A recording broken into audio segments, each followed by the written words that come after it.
After being largely closed off for 2 years, New Zealand announced a phased reopening of its border on Thursday.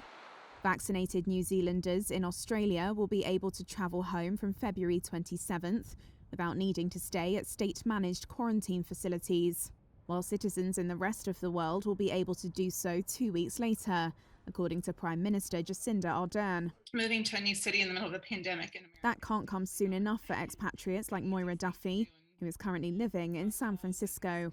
I'd actually decided only 2 weeks ago that I was going to stop even looking at updates around the border situation because I just couldn't handle the emotional roller coaster any longer. It was too hard.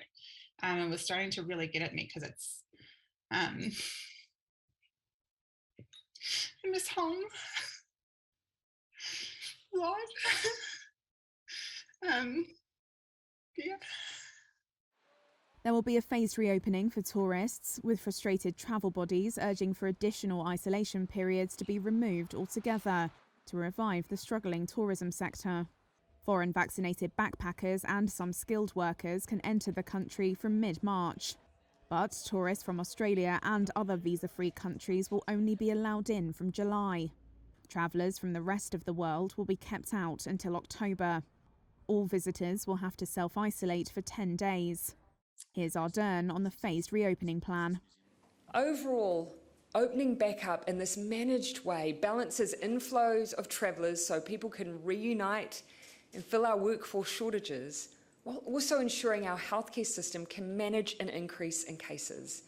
After all, our strategy with Omicron is to slow the spread, and our borders are a part of that strategy. Fortress New Zealand has had some of the toughest COVID-related border controls in the world, keeping infections and deaths low. But critics have called the system unfair. Tens of thousands of expats have been cut off from families back home.